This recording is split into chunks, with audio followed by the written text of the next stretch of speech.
Stress यानी तनाव किसी स्टूडेंट की लाइफ में हो सकता है, किसी वर्किंग प्रोफेशनल की लाइफ में हो सकता है, किसी बिजनेसमैन की लाइफ में, पेरेंट्स को बच्चों का स्ट्रेस, बच्चों को अच्छे मार्क्स लाने का स्ट्रेस, लाइफ में आगे बढ़ने का स्ट्रेस। तो वेल स्ट्रेस चाहे जो भी हो, एट ए सर्टेन लेवल तक इट इज़ गुड, क्योंकि वो हमें अपने डे टू डे एक्शंस लेने के लिए ना मोटिवेट करता है। लेकिन उस लेवल के बाद जब हम स्ट्रेस लेते हैं ना, तो ये हमें बीमार करने लगता है। हम फिजिकली, मेंटली, इमोशनली वीक हो जाते हैं और हमारी हेल्थ ख़राब होने लगती है। फिर उस हेल्थ को ठीक करने के लिए ना हम बहुत सारी पिल्स कंज्यूम करते हैं, दवाइयाँ लेने लगते हैं, जिससे वो बीमारी ठीक करने की कोशिश कर रहे हैं हम, जो हमें स्ट्रेस की वजह से हुई है। तो वो बीमारी तो ठीक हो जाती है, लेकिन स्ट्रेस का जो रूट कॉज है ना, हम उसके ऊपर काम नहीं करते। तो स्ट्रेस को ख़त्म करने के लिए ना, स्ट्रेस का रूट कॉज, जिस चीज़ की वजह से स्ट्रेस हुआ है, उस कारण को समझना बहुत ज़रूरी है। तो आज हम स्ट्रेस मैनेजमेंट के ऊपर बात करने वाले हैं। Hey unique people, welcome back on powerful healing mantra. My name is Shruti Rakheja. Hope आप सभी अच्छे होंगे। तो स्ट्रेस के कारण और उसके सॉल्यूशंस के ऊपर आज डिटेल में बात करेंगे। एंड बिफोर गेटिंग स्टार्ट, अगर आपने पावरफुल हीलिंग मंत्रा को अभी तक सब्सक्राइब नहीं किया है तो आप जल्दी से सब्सक्राइब कर लीजिए। स्टार्ट करते हैं। आप अभी लाइफ में जिस भी सिचुएशन से गुजर रहे हो, चाहे वो कैसी भी है, कितनी भी खराब है, लेकिन आप उसको रिस्पॉन्ड कैसा कर रहे हो, उसी के बेसिस पे डिसाइड होगा कि सिचुएशन आप पे हावी होने वाली है या आप सिचुएशन पे हावी होने वाले हो। तो what I meant is, situation के लिए आपका नज़रिया कैसा है, आप उसको कैसे देख रहे हो, आप उसे कैसे टैकल कर रहे हो, आप उसे घबरा के, परेशान होके बैठ गए हो, हार मान के बैठ गए हो, या फिर आप सोच रहे हो कि मैं इसका सामना करूंगा, इससे बाहर आऊँगा। So it all depends on the mindset कि आप अपना कैसा माइंडसेट लेके उसको देख रहे हो। स्ट्रेस में होने के क्या क्या कारण हो सकते हैं। उम्मीदें जो हम लोगों से लगाए बैठे हैं, और वो उम्मीदें, वो एक्सपेक्टेशंस जब शैटर होती है तो स्ट्रेस में सिर्फ हम जाते हैं। परेशानी हमें होती है, टेंशन हमें होती है, सिर दर्द हमारा होता है, बीमारियां हमें लगती हैं। तो expectation is the root of all sufferings. Expectation का सीधा मतलब क्या होता है, ये दुनिया हमें वैसे ही दिखनी चाहिए जैसे हम देखना चाहते हैं, और वो कभी पॉसिबल नहीं होगा। हम चाहे सारी चीज़ें हमारे अकॉर्डिंग हो, लोग सिर्फ हमारे अकॉर्डिंग काम करें, सब हमारे अकॉर्डिंग हो, तो ये बिल्कुल पॉसिबल नहीं है। जो चीज़ मेरे लिए सही है वो सामने वाले के लिए गलत हो सकती है, और जो मेरे लिए गलत है वो सामने वाले के लिए सही भी हो सकती है। तो अगर मैं चाहती हूँ ये दुनिया में सब वैसा हो जैसा मैं चाहती हूँ, तो मुझे अपना नज़रिया बदलना है बस, और मैं कुछ नहीं कर सकती। अगर हम एक बार अपना नज़रिया बदलेंगे ना, तो ये दुनिया हमें वैसे ही दिखेगी। फिर हमें कोई दिक्कत ही नहीं होगी दुनिया में क्या हो रहा है क्या नहीं हो रहा, हमें किसी बात से कोई प्रॉब्लम नहीं होगी। कोई हमारी उम्मीदें पूरे करे ना करे, हम खुद के लिए सही होने चाहिए। तो ज़्यादा एक्सपेक्टेशन किसी से नहीं करनी, स्ट्रेस धीरे धीरे अपने आप खत्म हो जाएगा। स्ट्रेस का सेकेंड सबसे बड़ा रीज़न होता है जब हम अपना कंपैरिजन लोगों से करने लगते हैं। अपने आप को कभी किसी से कंपेयर मत करो। हम लोगों की तरह बनना चाहते हैं, हम चाहते हैं हम उसकी तरह बन जाए, हम उसकी तरह बन जाए, उसके पास ये है, उसके पास वो है। हम अपने जैसा क्यों नहीं बन सकते? हमें खुद की तरफ ध्यान देना चाहिए। हम अपने जैसा बन सकते हैं, हम अपने आप में बहुत कुछ है। Every person is unique personality in itself. हम अपनी स्किल्स की तरफ ध्यान क्यों नहीं देते? क्यों हमें किसी और को कॉपी करना है? क्यों हमें खुद के जैसा नहीं बनना है? आज जो इंसान लाइफ में जहाँ भी है, वो उसकी आज की मेहनत, प्रेजेंट कर्मा और पास्ट कर्मा की वजह से है। इसलिए हमारा कंट्रोल हर चीज़ पे नहीं हो सकता। तो बेटर ये है कि हम खुद पे ध्यान दें, ना कि लोगों पे। सबके पास अपनी लाइफ एक्सप्लोर करने के लिए बहुत कुछ होता है, बट पता नहीं क्यों हमारा ध्यान अपनी लाइफ की तरफ नहीं जाता और दूसरे की लाइफ की तरफ ज़्यादा जाता है। और जब हम ये कंपैरिजन करते हैं ना, तो हम सोचते बहुत ज़्यादा हैं और एक्शंस नहीं लेते। सामने वाले की लाइफ से हम कुछ सीख के अपनी लाइफ में उतार सकते हैं। हो सकता है उसकी लाइफ की कुछ लर्निंग्स हमारी लाइफ में काम आ जाए हमें। बाहर की कोई भी दवाई असर नहीं करती जब तक रूट कॉज ना पता हो। रूट कॉज आपको पता है कि आप क्या कर रहे हो, रूट कॉज आप कंपैरिजन कर रहे हो। कंपेयर मत करो, एक्शंस लो, अपनी लाइफ को एक्सप्लोर करो, स्ट्रेस अपने आप कम हो जाएगा। स्ट्रेस का तीसरा बड़ा कारण क्या हो सकता है? पेरेंट्स को बच्चों का स्ट्रेस हो सकता है, क्योंकि अक्सर पेरेंट्स को लगता है वो ठीक है, बच्चे गलत है, बट क्योंकि टाइम चेंज हो रहा है, हर चीज़ में पेरेंट्स भी सही नहीं होते बहुत बार, और इस वजह से बच्चों की और पेरेंट्स की थिंकिंग मैच नहीं होती। तो फिर क्लैशेस, कॉन्फ्लिक्ट्स होते हैं और आर्ग्यूमेंट्स होते हैं, और फिर घर में स्ट्रेस का एनवायरनमेंट रहता है पूरा टाइम। तो चाइल्ड साइकोलॉजी समझना ज़रूरी है।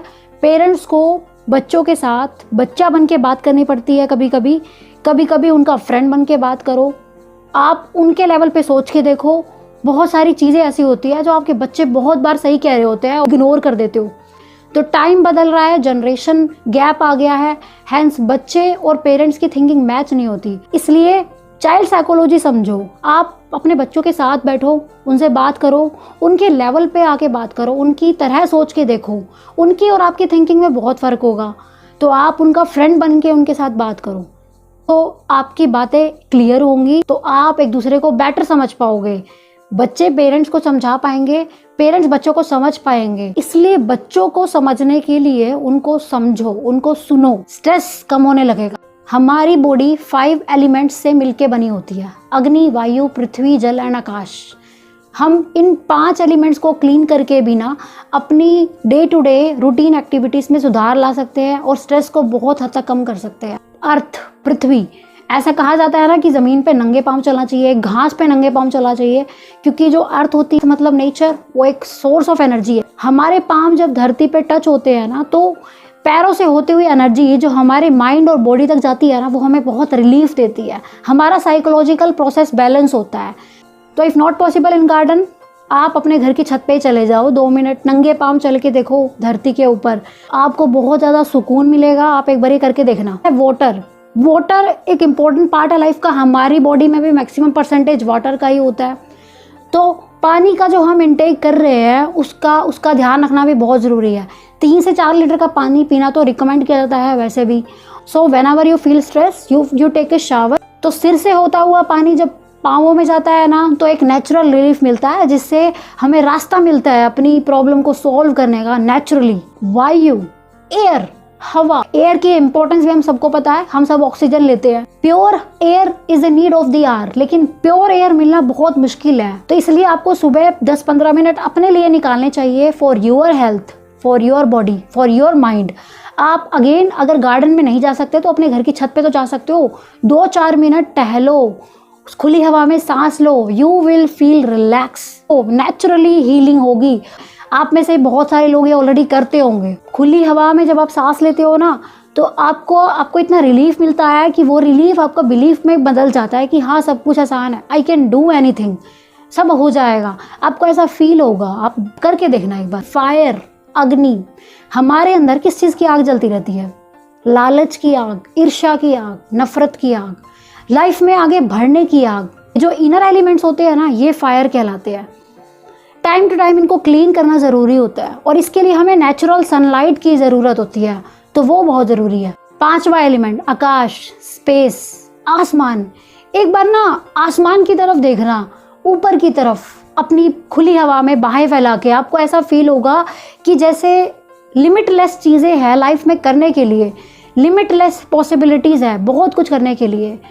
तो आप जब आकाश को देखोगे ना, आसमान को देखोगे, आपको लिमिटलेस पॉसिबिलिटीज़ नज़र आएंगी बहुत कुछ करने की। आपका नज़रिया बदलेगा चीज़ों को देखने का, आपका परसेप्शन चेंज होगा, आपकी अंडरस्टैंडिंग बढ़ेगी, आपकी सोच बड़ी बनेगी। चीज़ को जब आप करोगे तो फील करके देखना, तभी होगा ये। तो इन 5 एलिमेंट्स को बैलेंस करना ज़रूरी होता है। इतना ज़्यादा सुकून और रिलीफ मिलेगा ना कि आपको बस रास्ते दिखेंगे, प्रॉब्लम्स कम दिखेंगी और सॉल्यूशन ज़्यादा दिखेंगे। ये सारे एलिमेंट्स हमें बैलेंस करते हैं, लेकिन इनकी तरफ हमारा कभी ध्यान नहीं जाता। इसको एक बार करके देखना, आपको जैसा ठीक लगे आप अपने अकॉर्डिंग वैसा करके देखना, तो स्ट्रेस आपका रुकेगा नहीं, ग्रेजुअली कम होता जाएगा। एक और इम्पॉर्टेंट चीज़ जो आपको करनी चाहिए जब भी आपको स्ट्रेस फील होता है, आपको भगवान से बात करनी। कई बार हम बहुत कुछ करने के बाद बिना स्ट्रेस से बाहर नहीं आ पाते। तो when ever you feel stress, जब आपको टेंशन हो रही हो, जब आपको कुछ अच्छा ना लग रहा हो, तो आप जो एक काम कर सकते हो, आप भगवान से बात करो, टॉक टू गॉड। भगवान हमेशा हमें रास्ता दिखाते हैं, भगवान ने हमेशा हमारा हाथ पकड़ रखा होता है। आप अपने भगवान, जिसमें भी आप यकीन करते हो, उनसे बात ज़रूर करो। जब आप भगवान से बात करोगे तो नेचुरली आंसू निकल जाते हैं बात करते करते। जब अपनी बात हम शायद किसी और को नहीं बता सके, चाहे हमारा कितना ही नियर डियर हो, लेकिन भगवान को बता सकते हैं। आपका मन हल्का हो जाएगा, आप रो भी लोगे। अभी आप फील कर रहे हो, उस इमोशन को दबाओ मत। नेचुरली हील होना है तो उसको बाहर निकालना ज़रूरी है। अगर आपका रोने का मन कर रहा है तो आप रो दो, भगवान के आगे रो लो। भगवान हमेशा हमें सुनते हैं और हमें गाइड भी करते हैं। मुझे इस चीज़ पे पूरा यकीन है। आप ज़रूर बताना कमेंट सेक्शन में आपको यकीन है या नहीं। जब भी लाइफ में कुछ ख़राब हो जाए, उसको एकदम से देखकर घबरा मत जाओ, पेपर पे लिखने की आदत डालो। पावर ऑफ राइटिंग को समझो। जब आपके माइंड से कोई चीज़ निकल के पेपर पे आती है तो आपको लगता है आपके माइंड को ये चीज़, तो आपके माइंड को लगता है कि ये चीज़ इसके लिए इतनी इंपॉर्टेंट है जो इसको नोट कर रहा है। क्या मैं इस सिचुएशन में अच्छा कर सकता हूँ? जो मैं कर सकता हूँ उससे क्या क्या होने वाला है? जो मैं नहीं कर सकता उस पर मेरा कंट्रोल नहीं है, बट जो मैं कर सकता हूँ उसमें मैं कैसे बेटर कर सकता हूँ। जो भी लाइफ में हो जाए एनालिसिस करना शुरू करो, नज़रिया बदलना है। जो आपके साथ हुआ है, जो भी हो रहा है, अपनी थॉट्स को लिखो, आप उसके बारे में क्या फील कर रहे हो उसको अपने माइंड से बाहर निकालो। बार बार यहाँ पे बर्डन डालोगे तो आप आगे कैसे दौड़ोगे?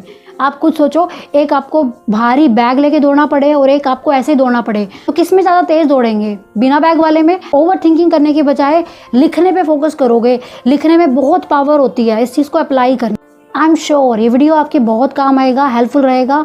एंड अगर आपको कोई डाउट हो तो आप इस वीडियो के कमेंट सेक्शन में मुझसे पूछ सकते हो। एंड अगर आपने अभी तक इस चैनल को सब्सक्राइब नहीं किया है तो आप जल्दी से सब्सक्राइब कर लेना। मैं मिलती हूँ आपसे नेक्स्ट वीडियो में। Till then